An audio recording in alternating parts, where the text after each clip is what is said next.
तो हेलो प्यारे बच्चों। आज मैं आप लोगों के लिए लेके आया हूँ एक जादुई दरवाजे की कहानी। तो सारे बच्चे जल्दी से इकट्ठा हो जाओ, कहानी शुरू करते हैं। तो बहुत समय पहले की बात है। एक पहाड़ों और जंगलों के बीच में बसा एक छोटा सा गांव था जिसका नाम रंगपुरा था। और ये गांव जितना दिखने में खूबसूरत था उतना ही रहस्यमय भी था। हर तरफ हरियाली थी, रंग बिरंगे फूल, मीठे मीठे झरने। लेकिन इस जंगल में एक कोने में था एक पुराना जंग लगा हुआ दरवाजा जिसे सब लोग जादुई दरवाजा भी कहते थे।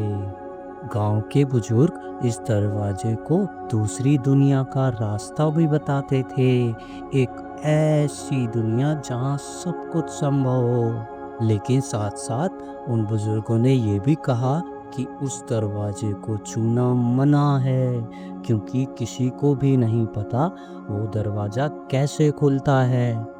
मगर उसी गांव में एक नन्हा सा प्यारा सा लड़का रहता था जिसका नाम अभिमन्यु था। अभिमन्यु सिर्फ 8 साल का था, लेकिन बहुत ही चंचल और बहुत ही होशियार, सपनों से भरा हुआ, लेकिन एक साफ दिल का अच्छा लड़का था। और अभिमन्यु का एक छोटा सा दोस्त था, वो थी एक गिलहरी जिसका नाम चिक्की था। एक दिन अभिमन्यु जंगल में लकड़ियां इकट्ठी करने गया। तभी उसने देखा कि जादुई दरवाजे में से सुनहरी रोशनी तेज से चमक रही है। अभिमन्यु धीरे धीरे उस दरवाजे के पास गया। उसकी सांसें तेज हो रही थी, लेकिन वो डरा नहीं। उसने बहुत ही बहादुरी से हिम्मत दिखा के उस दरवाजे के पास जाके खड़ा हो गया। लेकिन वहीं दरवाजे के पास एक छोटी सी प्यारी सी बिल्ली का बच्चा जाल में फंसा हुआ था। अभिमन्यु ने उसको जाल में फंसा हुआ देख तुरंत जाके बिल्ली की मदद की और उसको जाल में से छुड़वा दिया, आजाद कर दिया। अभिमन्यु की दिल की अच्छाई और बहादुरी देख के दरवाजे में से आवाज आई, जो अपने आप को अच्छे कर्मों में घोलेगा वही इस दरवाजे को खोलेगा। अभिमन्यु ने चौंक कर देखा और चिक्की उछल के अभिमन्यु के कंधों पे चढ़ गई। तभी अभिमन्यु ने बड़ी बहादुरी और प्यार से दरवाजे से पूछा, क्या ये दरवाजा मेरे लिए खुलेगा? तभी दरवाजे पे जड़े हुए नगीने खूब रोशन होने लग गए, चमकने लग गए और धीरे धीरे दरवाजा खुलने लगा। और दरवाजे के उस पार थी एक बहुत ही अद्भुत दुनिया जिसका नाम इंद्रधनुष लोक था। उस दुनिया में पेड़ गाना गाते थे, नदियाँ गुनगुनाती थी और तितलियाँ कविताएं सुनाती थी। एक बहुत ही अद्भुत मगर बहुत ही खूबसूरत दुनिया थी। अभिमन्यु ने जैसे ही दरवाजे के उस पार कदम रखा, सब कुछ बदलने लगा। जैसे अभिमन्यु का पहनावा बदल गया। अभिमन्यु एक छोटे से प्यारे से राजकुमार की तरह लगने लग गया और चिक्की बोलने लगी। और खुशी से चहकते हुए चिक्की ने कहा, दोस्त, यहाँ तो सब कुछ बहुत जादुई और प्यारा है। और चिक्की खुशी से चहकने लगी और अभिमन्यु से बोली, दोस्त, मुझे तो लगता है हम किसी जादुई दुनिया में आ गए हैं। ये तो बहुत ही सुंदर और बहुत ही प्यारी दुनिया है। लेकिन इस दुनिया में सब चीजें इतनी आसान नहीं थीं। अभिमन्यु और चिक्की आगे बढ़ने लग गए। तभी उन्होंने कुछ दूर पर जाकर देखा कि वहाँ पे इंद्रलोक की रानी उदास बैठी हुई है।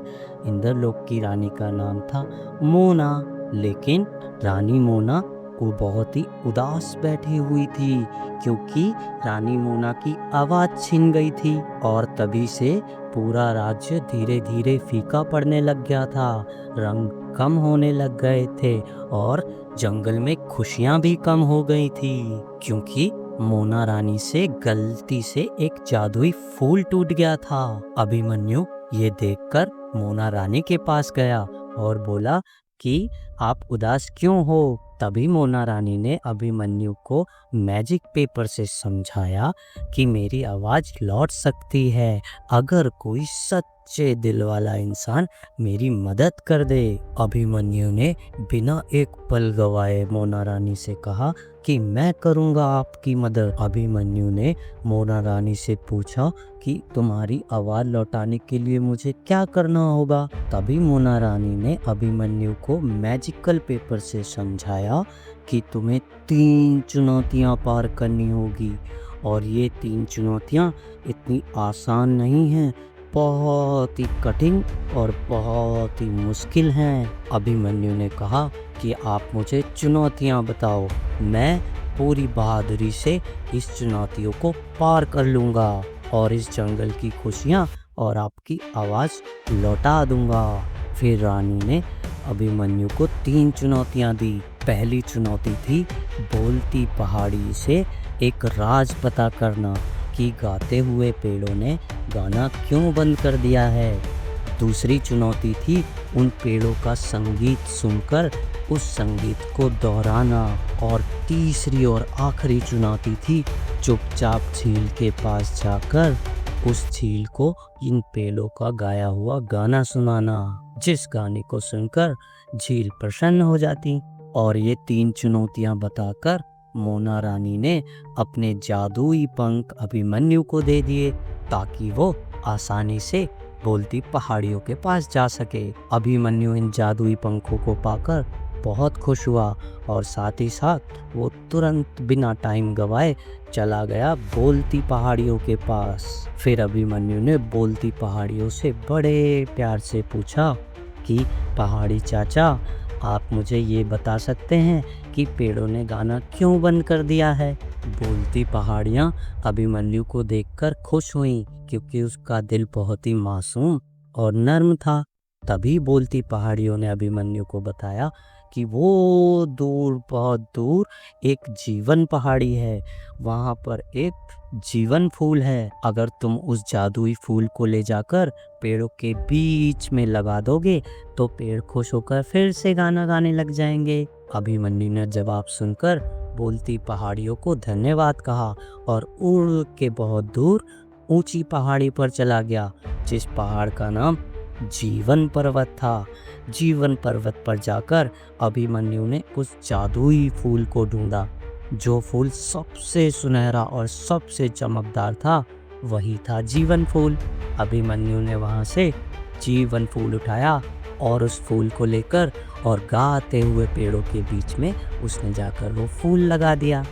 जैसे ही फूल वहां पर अभिमन्यु ने लगाया, जैसे चमत्कार हो गया हो, पूरा जंगल खुशी से चहकने लग गया, रंग वापस आने लग गए और पेड़ खुशी से गाना गाने लग गए। जहाँ जहाँ हरियाली होगी वहाँ वहाँ खुशहाली होगी, तभी तो मौसम सुहाना होगा, खुशियों का खजाना होगा। ये गाना अभिमन्यु ने याद कर लिया और तुरंत बिना टाइम गवाए जल्दी से उड़कर एक चुपचाप झील के पास आ पहुंचा।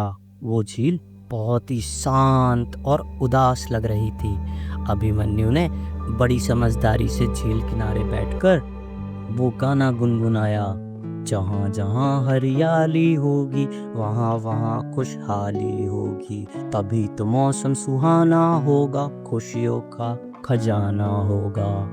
ये गाना सुनकर झील में से एक रानी प्रकट हुई, झील रानी।